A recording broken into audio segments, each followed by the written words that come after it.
this plenary session, and again, I want to welcome everybody today. We're going to talk about understanding value, which is a question that obviously everyone's thinking about. Normally with a panel, I would ask each of our panelists, introduce yourself, your companies, but I think we have a group of 3 people that individually are pretty big deals. I think you guys know who they are and can look at their bios, but I'll quickly, as we go down the row, Sheri Dodd is the VP and General Manager for Medtronic Care Management Services, and more importantly, to me, also a Medical Alley Director.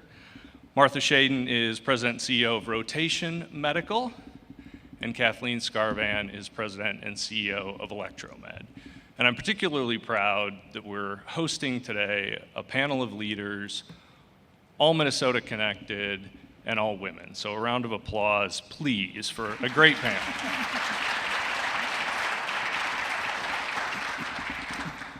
All right, so the first thing I want to do is engage the panel on the starting point of this plenary session, the topic of understanding value. Again, something we're all looking for. And healthcare today, as we know, is dominated by the notion of value, but what value means and to whom continues to be a complex picture, including how we're going to measure value. And in our conversation, Martha made the comment that value is in the eye of the beholder. So I'd like to ask each of our panelists, Sheri, we can start with you and work our way down. Give this group your overview of what value means today to your company and how you are continuing to evaluate the changes in definitions around value. So value in healthcare, it's actually not a new concept. It's been around for a really long time, and I would date myself if I talked about when I actually first started working on this, and it was nothing anybody could describe. And in fact, I used to train my husband. People would say, oh, your wife works in pharmaceutical, is she in sales? And he would say, no, Sheri's responsible for demonstrating the value of J&J products to stakeholders. And they'd be like, but is she in sales, or what exactly is that? But that was a long time ago. So this concept of value, but then and now, the concept has always been some cost over some outcome. Very simple. When we talk about it being complex in the eye of the beholder, it's really what costs over what period of time and to whom, and then how do you go about measuring it. And so that's where a lot of the complexity comes. And the way Medtronic has taken a look at this, they've developed a framework that actually maybe is counter to the way most medtech and even pharma and a lot of people have thought about it, where typically we're seen as being manufacturers that want to go after large populations. We want everybody to get our technology and everybody to get our drug and everyone to get have as wide as possible. When we actually talk about value-based healthcare in Medtronic, we actually are trying to go very narrow. We're trying to define a very narrow cohort with very specific outcomes over a very specific time period, and then be able to quantify what does it cost right now to manage that population, and what does it cost then after you go about doing your intervention. So it's opposite. But we believe that the more narrow you get and the more refined you get and the more specific you get, the more you'll actually be able to address what outcome has been achieved. And when you're able to do that, you can actually stop getting paid based on volume and getting paid on that outcome. And these aren't just words. This is what our CEO, Omar Ishrak, talks about all the time, and he is dead serious about it. So we are undergoing a lot of that work. We're identifying what products we have that truly get to this cost over outcome equation that we can stand behind with data and with appropriate intervention, and then change the way and transform the way we are in the market. So take some very high-level principle and build it down into very specific business processes that actually impact product development and services. Martha? Yeah, we approach it, Rotation Medical is a startup. We're a commercial stage startup and in the market for a couple of years. So unlike Sheri's portfolio, we are very small and just at the beginning. And we share a lot of the same philosophy and approach as a small company as does Sheri's company. So it's no longer enough to prove that your product is efficacious and that it's safe. Those days are gone. So when we think about value, we think about it in terms of not only the clinical impact, it's all patient-centric, as Sheri mentioned, right? It's all patient-centric, and it's related to the clinical impact, non-clinical impact. So what does that mean? That means patient economics, patient satisfaction. Patient satisfaction is becoming a very big deal, especially for CMS. So they put their algorithms together to measure how they're going to bonus or incentivize providers. Patient satisfaction is becoming more and more a bigger component of that algorithm. Then there's provider economics and the impact to providers. And then we think about societal benefits or population impact. And as Sheri does, we think about it in terms of segmenting the patients into groups of patients that have the same behaviors or have the same level of disease. So they may be patients with partial thickness tears versus patients with full thickness tears. And we look at the value proposition of our product relative to those patient populations. Good morning. I'm going to give you just a quick background about what Electromed does, because I think it'll put in perspective how we think about value at Electromed. We develop, manufacture, and sell an airway clearance product and we derive most of our revenues from home care. These are people that have chronic pulmonary issues, and so they need to use this therapy for a lifetime, and they use it in the home.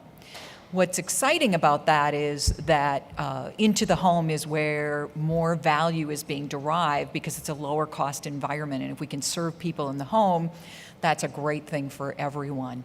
What else? Additionally, we have a unique business model in that we supply a therapy into the home, but we don't work through DMEs or home medical equipment distributors. We sell direct. So we sell direct to the patient and we sell direct to the payer. So, but our sales reps call on the provider. So we have three very important stakeholders. I also wanted to share that I'm an adoptee into the medical device industry. I've been in the medical device industry now for about 4.5 years. I came from high technology and a component manufacturer that sold into the hard disk drive industry. And value was very simple. Do more with less cost. And I think that's a great way to think about medical device as well. How can we do more with less cost? So, of course, it has to be effective, and it has to be approved, and the FDA has to say it's okay. We have to have a reimbursement code. That's all great. But this is about not just a fee for service anymore. It's a fee for outcome. And the value proposition in our world is to drive down healthcare utilization costs. And I think that's where the real value is and where we have to think about measuring long term. So even in getting really educated on how these leaders see value, we've got cost over outcome, patient focus, different models of who the customer is. So I'll ask all of you, given still today that you can ask 20 people what's value and get 25 answers, and the reason we listen to you guys is because you'll be driving some of that. But is it possible in the foreseeable future to get to some consensus around value that would empower multiple healthcare sectors to be able to get together, to be engaged around real solutions that were integrated and work together?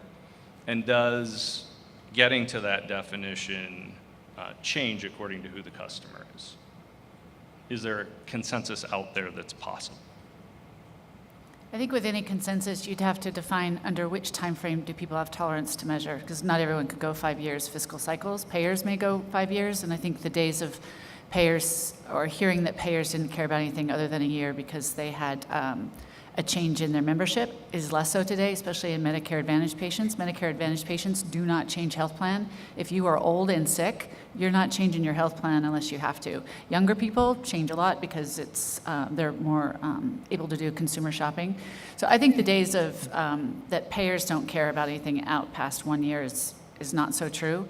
Hospitals work on a fiscal cycle. Manufacturers work on a fiscal cycle. So I think it's very hard to get to any value that's over 1 year. And so that's difficult for a lot of medical device therapies and technologies and diagnostics whose value is actually created over a much longer period of time.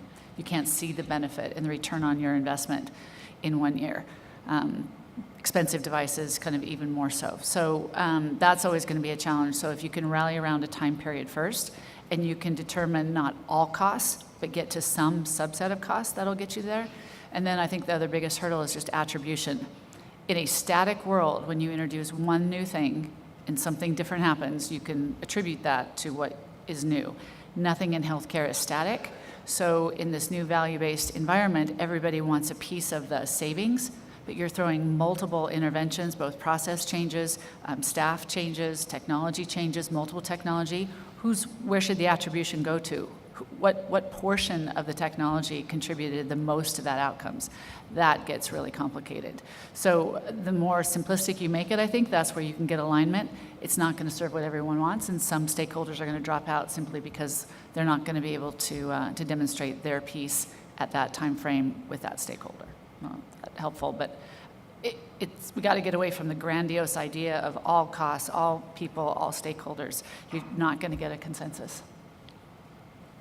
Yeah, I would agree. There is no consensus today. We can all agree on that. And I am not sure that getting to a consensus is all that important. Let me explain what I mean by that. I think that it's more important that the technology companies understand what's important to the stakeholders, and then hopefully developing products that meet the needs of each of those stakeholders. The issue in today's healthcare environment is that there are competing priorities. So I sat with the CEO of a large hospital system a few months ago and talked to the CEO about revision rates and how we believe that our technology could reduce revision rates after the patient received our technology. And the CEO, I appreciate the bluntness, but it didn't stop me from being shocked. His response to me was, well, we don't really care about revision rates because it means more business for us. Okay. If you talk to the insurers, of course they care about revision rates, right? So there's that competing priority for them. So I think that what that does is it makes our job trickier, harder to understand, to discover what's important to each of those stakeholders, and then to figure out how we're going to get there. You can't even lump all insurers together. You can't lump all providers together.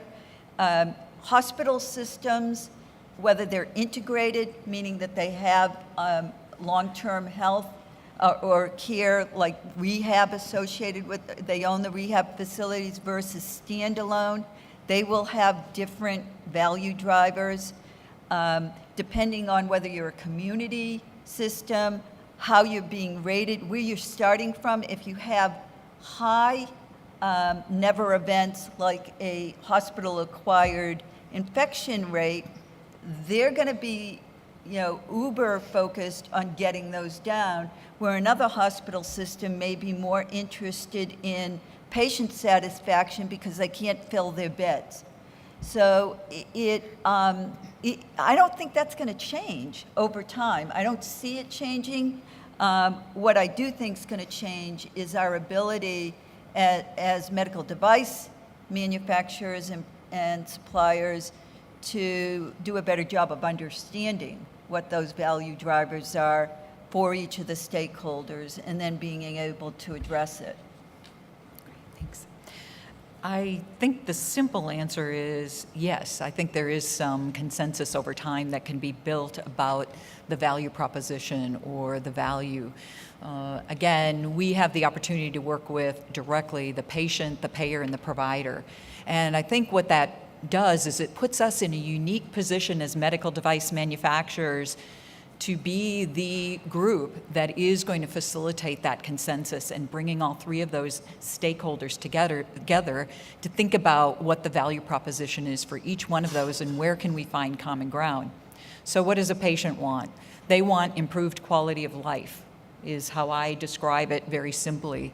The provider wants, they want a device, a solution to help their patient feel better. But when we talk to our providers, they want it to be simple to do business with us. They want an ease in the paperwork. In California, we visit pulmonologists that have to see over 30 patients a day. Can you imagine how much time they're spending with their patients?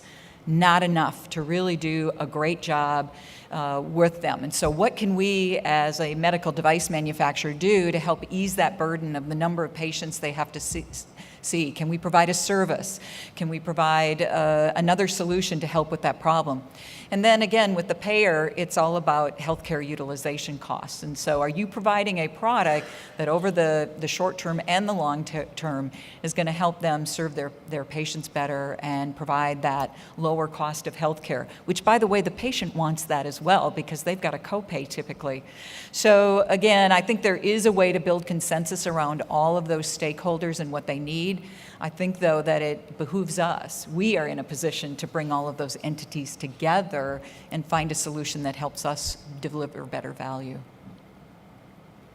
So actually I want to follow up on that, and Kathleen, you can kick it off as we start back down. But as you all gave your last remarks when you talked about understanding different sectors and subsectors, not all payers and providers are equal or see value the same way.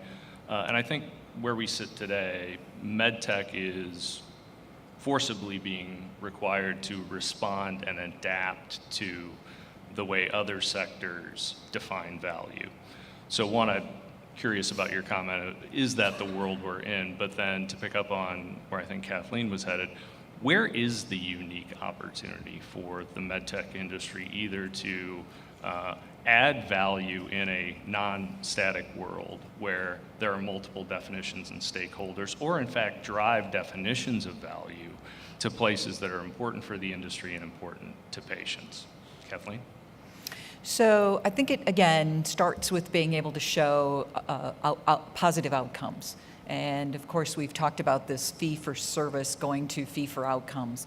And if you aren't working on that right now, and I believe my other two panel members were already addressing that, if you are not showing with a new product or your existing product how you are going to provide better outcomes, you better get on it right away, if you ask me.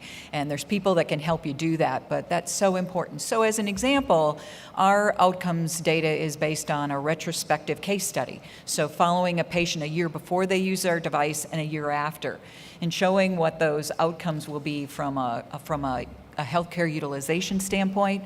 How many less hospitalizations? How many less antibiotics? How many less emergency room visits? And then converting that into dollars and cents, which you can do. Okay, and as Sheri said, some of that return for a payer may not be in 12 months, which they may want, but I think you can show them, hopefully you should be able to show them in 2 or 3 years, and that'll start the conversation. And then you can talk about, are there cost savings, cost sharing opportunities? What are you willing to risk? What are you willing to do?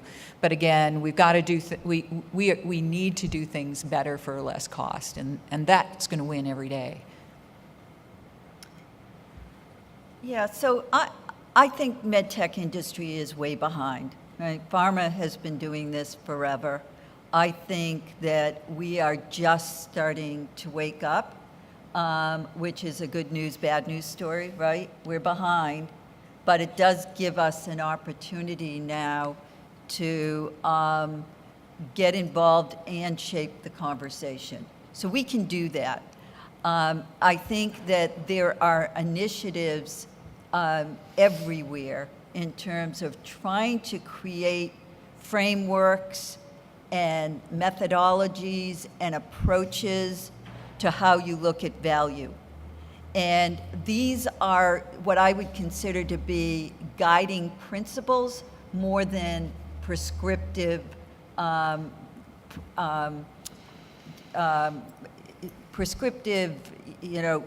that you must do it this way. And the reason is because it depends on who your targets are for patients, who your targets are for insurers and providers, what your technology is, what its unmet clinical need is.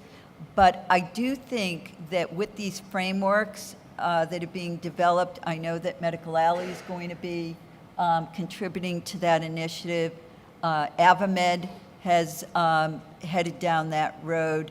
I do think it gives us, both as small and large companies, opportunities to think about, evaluate, and articulate the value as it relates specifically to our technology.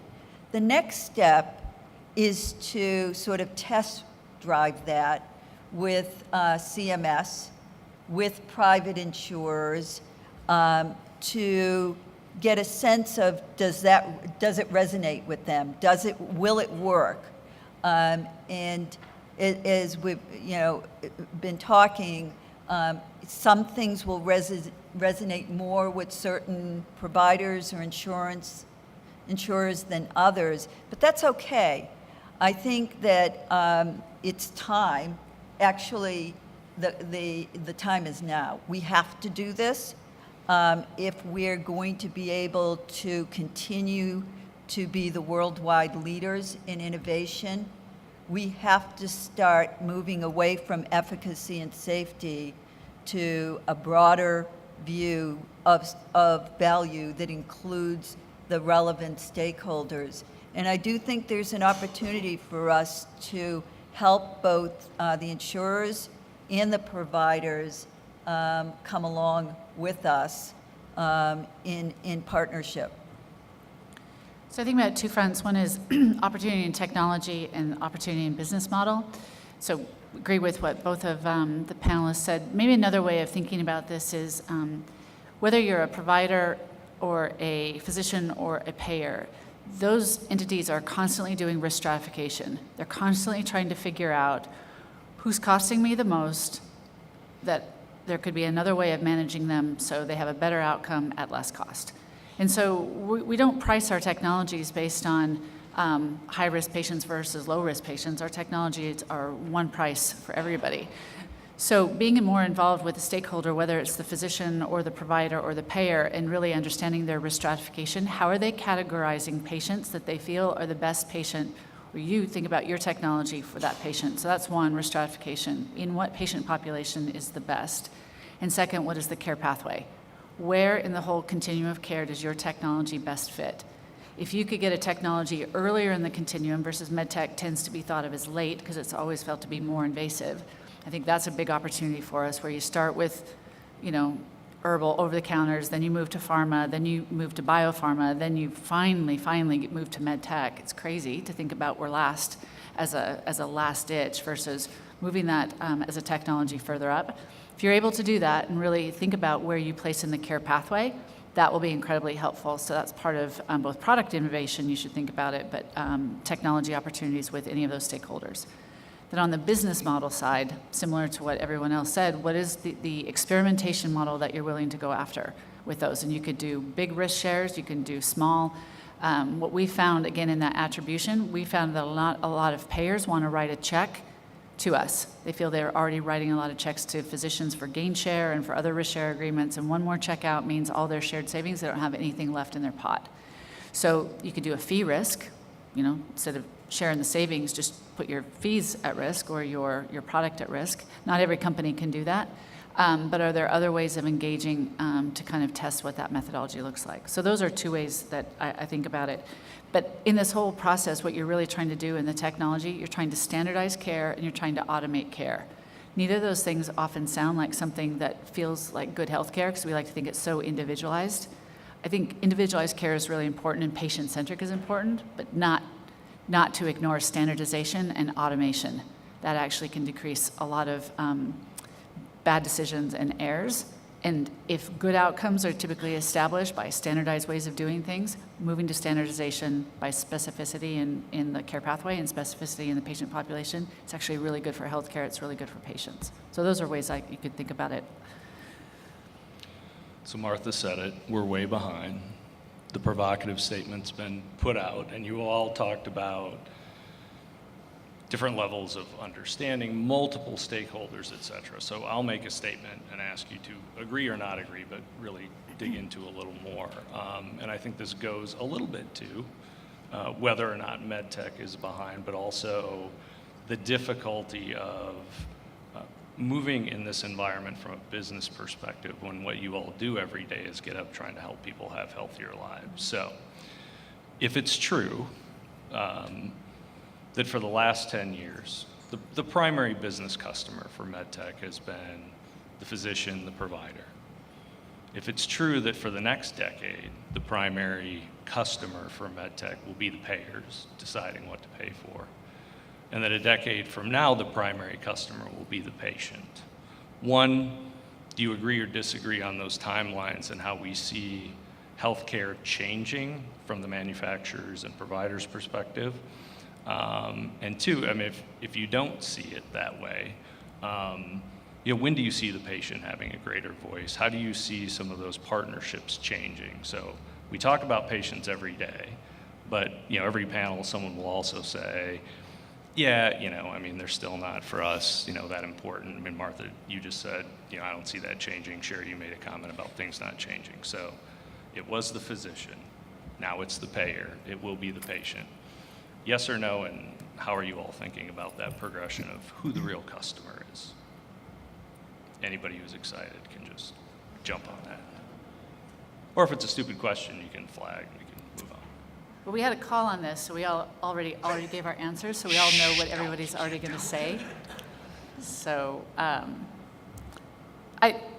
go for it. I think because the consumer is the payer, so that timeline on when it goes to patient to me is how soon do we actually move cost of healthcare to the consumer when they really bear the costs.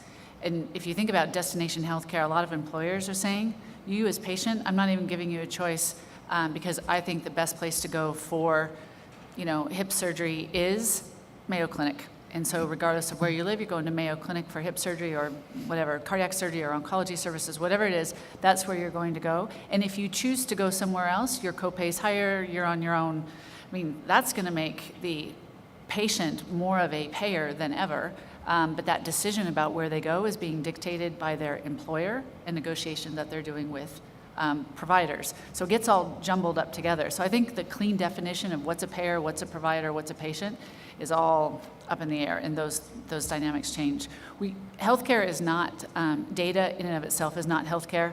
We are in technology without a patient or impacting a process that's going to serve a patient, for me is hard to describe as healthcare, so I think there's always going to have to be a provider.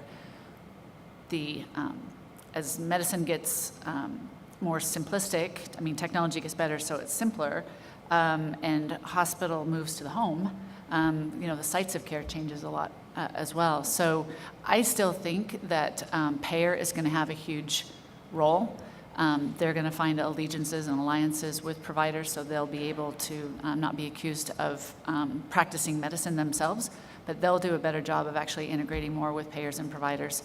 And ultimately, I think they're going to hold the big stick unless providers organize themselves really quickly and go into bundles and just move payers right out of it. So those timelines are highly dependent on how transformative payers want to get and how transformative providers want to get. That's my case. So, Shaye, I think it's a great question, and Thank you. Anecdotally, just let me tell you what's happening with our technology.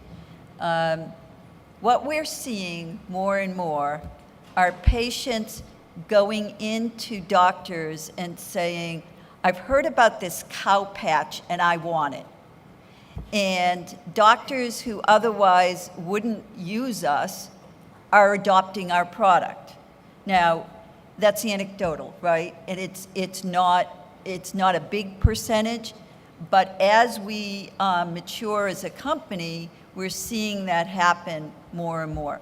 I do believe the voice of the customer, and when I say customer, the patient, because that really is the ultimate customer, I think the voice of the customer is becoming stronger. Is it going to flip it? No, I think, I would agree with Sheri. I think there's always going to be this sort of combination of what is the insurer willing to pay, how much of the burden is the patient willing to take, and what are the economics at the provider, right? But from our level, from a small company perspective, we are seeing the voice of the customer becoming a bigger deal in the selection of the technology. Great, thanks. So this is a messed up system, right? Healthcare. It's like, I'm a free marketer, and so I believe in the free markets, and healthcare is all messed up because we put an insurer in the middle of the patient and the provider, okay? And so in my view, it's follow the money from all the president's men, deep throat, right? And so to me, whoever's paying the bill, and as Sheri said, that could be the employer, it could be the insurance companies, could be Medicare, they're in control. They absolutely are in control, and you know what? They probably should be, because they're paying the bill. And as patients take on higher deductibles, and they have use of health savings accounts, they're gonna have more decision in this healthcare environment, I think. And I think that's a really great thing, that patients take more responsibility for that particular situation. And the provider will have a voice in there too, but again, I think the payer no doubt has the control. And if you decide to buy insurance through your your employer, or you go direct, or you decide that you're going to go on Medicare, there certainly is an obligation that the payer and you have as a partnership in all of those decisions. Again, I hope the patient will continue to advocate. We do sell directly to the patient because we, as Martha said, would love for a patient to come into their physician and say, I want SmartVest because I did my research and I think that's what I need, and that's going to help me live a better life, and I'm going to feel better. We would love that to happen. And I think more of that will happen as more information is available to patients to research their own diseases and conditions and what are the therapies. That's a really great thing. That's it. I wish there was a little more free market in the healthcare industry. So one of the components of making some of these shifts, obviously, is who you partner with and how risk is shared. So if you're following the money today, as Kathleen states, and I think that was part of the question, sharing risk becomes difficult. A prominent executive in our community, I heard him say a few days ago, part of the problem with healthcare, at least for providers and device companies, is that all you're doing is making a promise. So the measurement of outcome has been difficult, or not something that's been part of the equation. So as we look at risk sharing within this environment, following the money, are there some specific examples, projects your companies have been working on, or work that you've been doing, Martha, with AdvaMed or other groups, that you see as true risk-sharing opportunities today, and risk-sharing opportunities that go beyond, the control of variables that you really can control with two partners, into risk-sharing that truly takes some risk to current business models. Ideas, specifics, some projects, things you're seeing in the marketplace that are moving truly in a risk-sharing direction. I'll start. So I don't know if you know this, but AdvaMed is made up of about 350 medtech companies. One of our best partners, but half as many members as Medical Alley. Just want to point that out. Okay. And of those 350 members, there's about 240, 50 what they consider to be small companies. So these are companies that are less than 100 million in revenue, and I would suggest that 98% of those don't even have revenues. Okay, so so my perspective on risk sharing is that it really hasn't taken, risk sharing programs hasn't taken hold yet with small companies in the medtech world. I do know of one company that is working with a private insurer in developing a risk-sharing program. However, there's been a lot of talk about risk-sharing, and I know some of the larger companies are starting to wade into it. I think they can be tricky. Our laws really haven't caught up to it yet, and there's antitrust laws that are really barriers to doing risk-sharing programs, and there's a lot of work being done to try to understand if these risk-sharing programs violate any antitrust laws. There has to be transparency in data collection. There has to be governing processes that are very well understood, and there has to be trust between the two partners. All of that has conspired to make these, they're very attractive, and a lot of companies, a lot of smaller companies want to do them, but those kinds of things are right now things that we're struggling with and trying to understand. I think it'll happen, but I think we're just not quite there yet from the small company ecosystem. So from a big company system, everything, I would agree, operationalizing risk share is far harder than talking about it. You can go to any meeting and say, would you like to risk share? It's a lot of work on our customer side to do it, because again, you've got to collect the data. If it's a reimbursed product, you can't, are you going to pay back, and what does all that look like? So I'll give you an example of a product that's not reimbursed that's actually been really successful in risk share. We have a product called Tyrex. It's an antimicrobial pouch, basically an implantable device like a cardiac resynchronization therapy or a internal cardiac defibrillator. It's for infection prevention. It really is antimicrobial, and it really just looks like a little envelope. You just put the device in it, sits in terms of the pocket, you sew up and go. And so the device costs, it's a surgical supply, it's not reimbursed, but it does one thing, and one thing only. It's not therapy, it is a antimicrobial, it is a infection prevention device. And so you can measure very clearly if somebody gets an infection or they don't get an infection. So super clear on the back end, really clear in terms of the operating mechanism of what it actually does. And so it isn't for all patients.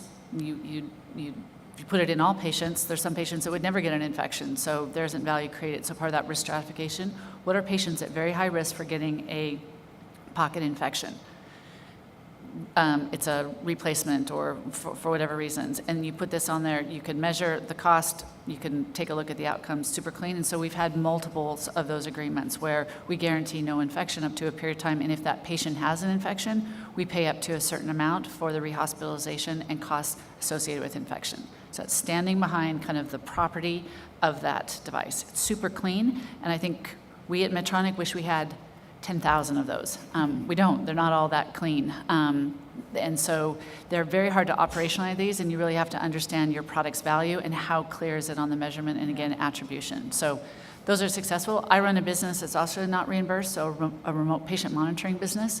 I'm a small business inside of big Medtronic, so when I need to go at a risk share, I don't get to have kind of big Medtronic covering me. I run my own P&L, and I'm responsible for all those risk share agreements. So we have several of those right now with payers, but I've got stuff on the line, and I don't know whether or not I'm going to deliver on outcomes for over a year because the claims are lagging when they come in. So I'm super exposed, and at the end of 1 year, I may find that I didn't achieve the result that I said. Am I going to wait and not do any other risk shares till I get that one done and see? I've got to put some lines in the water. But it's risky, and I have to operate as a small company in that environment because Omar hasn't said he'll bail me out if things go wrong there. So see what Medical Alley can do for me, Shaye. I think you just... Great comments by Sheri and Martha. I don't have too much to add other than I think that for the smaller organizations to be able to get a payer's attention or a provider's attention is rather complicated and very, very difficult. But that just makes it more of an effort. It isn't impossible. It just is an effort that has to go on. But again, if you're willing to go in and pitch an idea, you've got the outcomes data already, I think that sets you up for that conversation and that ability to say, we're willing to come in and partner with you, take a risk, and help you. But again, I think Martha's really right on. It has to be a partnership. You've got to have a seat at the table with the payer if you're going to move into a risk-sharing situation, because you have to have some control. In fact, a lot of control on that situation if you're going to come out on the other end with a positive return on that investment.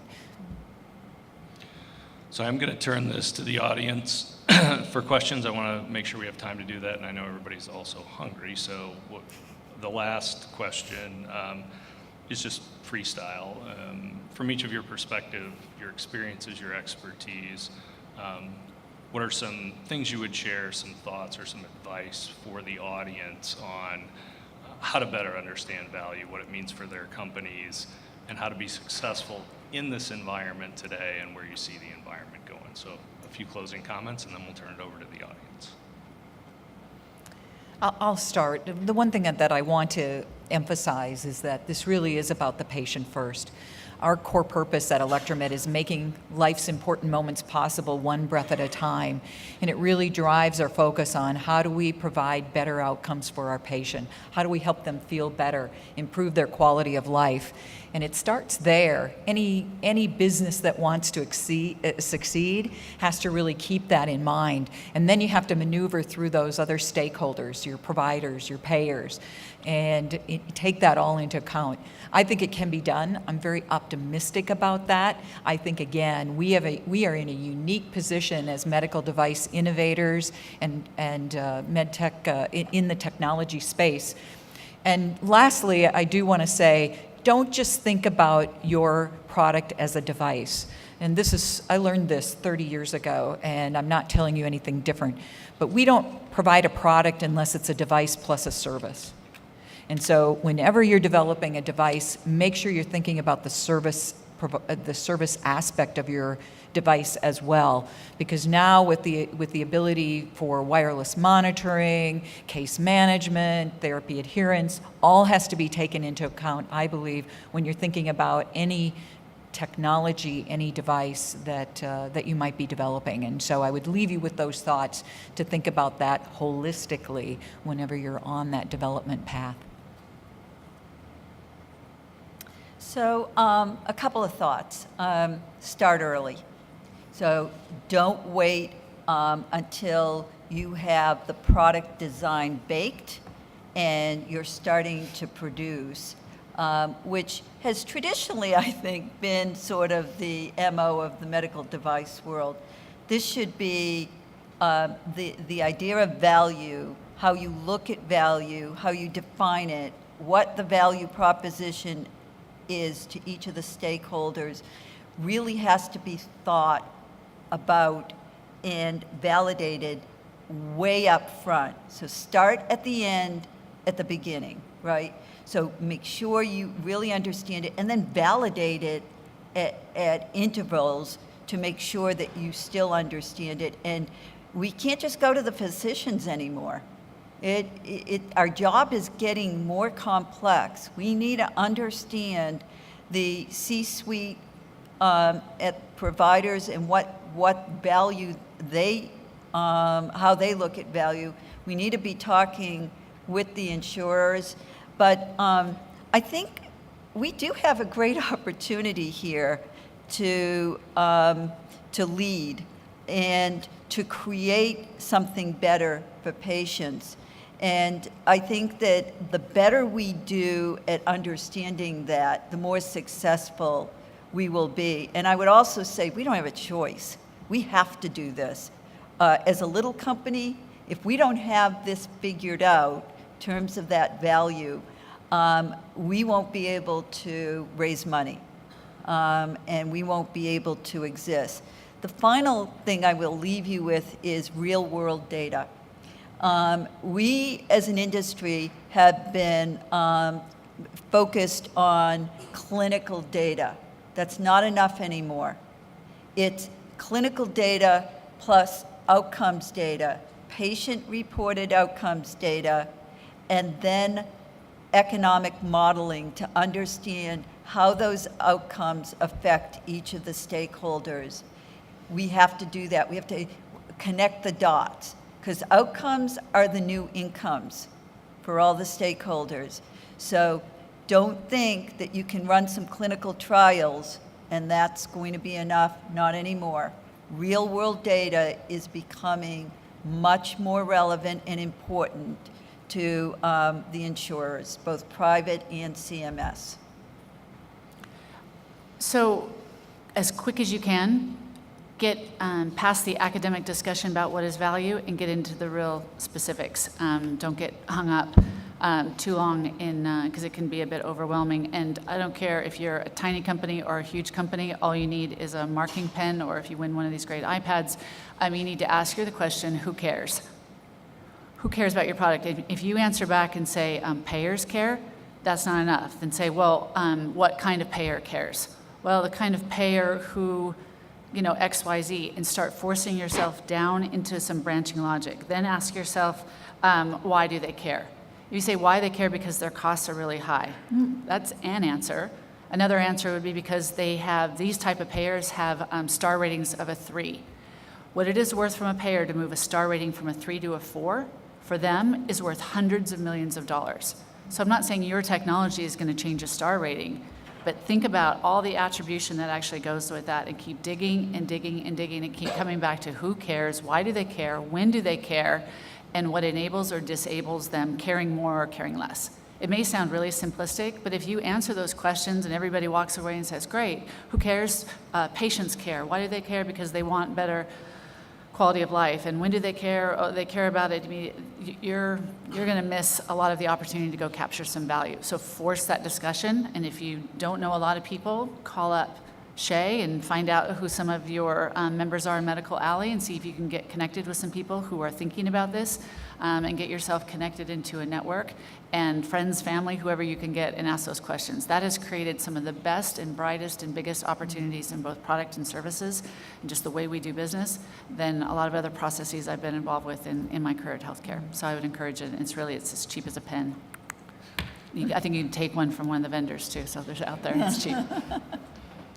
Or there are plenty of booths outside with lots of great providers Exactly. and pens. Just throw up your hands. I will run around and hand the mic off. Questions for our panelists? Of course, we're starting way in the back.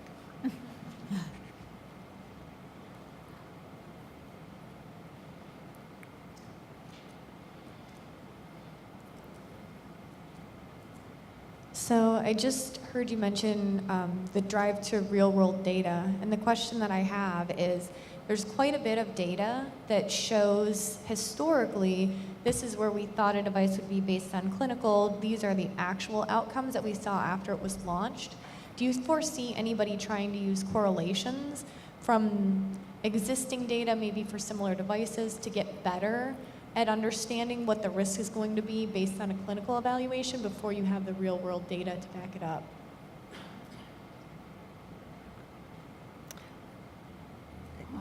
Yes, I think that's absolutely right. I think that there is a lot of data that's available that you can benchmark against, and you should. You should be looking at that. But that'll only take you so far, right? As we all know. So I think it is important to understand what's been done. Do that meta-analysis. That's really important. Get a lay of the land, landscape view, and that will help inform your registry, your your retrospective study or your prospective study. But you also, yes, you should have that. Absolutely, it's a good point. Hi. I was wondering if you could comment on whether we're seeing a transformation in terms of more value proposition definition, or is it a cost focus? In a number of industries, when they focused on cost, and automotive is a really fine example of this. Over the course of 25 years, a focus on cost eliminated innovation. And I think a bright spot for the healthcare industry is that it has been a very innovative industry. And if it's a focus on value proposition, then it can continue that tradition. So can you comment on what you're seeing in terms of the impact of what must be done here on innovation? The cost discussion are not fun ones to be in, because if you're in a cost discussion, you're in a commodity discussion, and I don't think there's anyone in this room that wants to be in that level. Right. So we force a value proposition discussion, kind of out of necessity, one, and to defend real innovation. So I think if you find yourself in that corner, and mind you, just because we feel we're differentiated, there's a lot of stakeholders who will say a stent is a stent. Show me the difference in stents, because I don't see it. And so do they look long enough out, patient selection, all these types of things. So I think it has to be. I don't know that it's been more over time. I think it's just been an area where you develop your product based on certain specifications, based on you feeling you're going to achieve something, which is a sense of value proposition. So I think it's there. Last is, we keep talking about how we have to take dollars out of healthcare.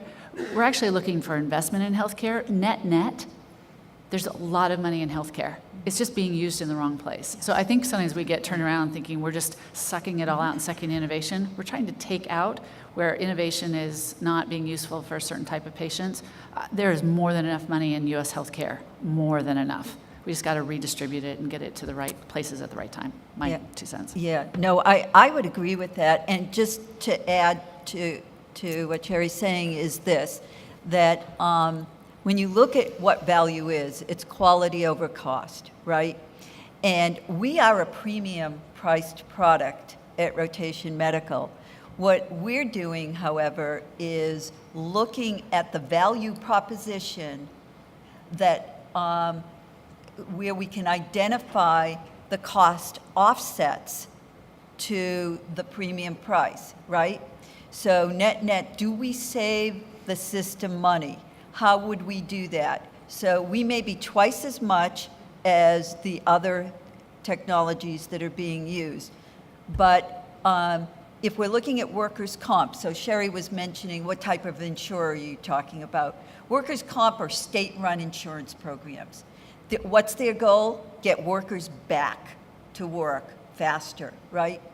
So if we can reduce the number of rehab visits, if we can get people back to driving and back to work faster, and we can look at the cost impact of that in terms of worker productivity, because anytime somebody's out of work, it's not just that person, it's their coworkers who take on more burden. So there's a net cost to that working environment. If we can show that we can offset the premium price to a value of getting patients back to work faster, that's great. So when we talk about cost, guys, we're not talking about the lowest price. And we shouldn't walk away from that, walk away thinking that. When Sheri said, if you're talking costs only, we're talking commodity products, that's not what we're talking about at all. In fact, if you look at some of the bundling programs like CJR, which is this comprehensive joint bundle, the reason we're in that, we have that problem in orthopedics is because we didn't have a strong value proposition. If we had, I don't think that would have happened. Does that answer? So real quickly, I think innovation and lower, let me put it this way. In the industry that I came from, the hard disk drive industry, we were able to improve the cost per gigabyte tremendously, okay? And we used to joke about if they'd applied the same innovation on improving the value proposition on a disk drive to the cars, we'd be driving around with a Tesla for $1,200, okay? it can happen. It could if you apply that innovation the right way. And it really is about total cost of ownership. And it's reducing healthcare utilization, which may mean your device might cost more, as Martha's saying and Sheri's saying. But in the long run, you're going to save money on your outcomes overall. So, all right. Out of time. So Sheri, Martha, Kathleen, thank you for being here, for sharing your insights, and we will adjourn for networking and lunch. A round of applause for our panel. I'll let you know.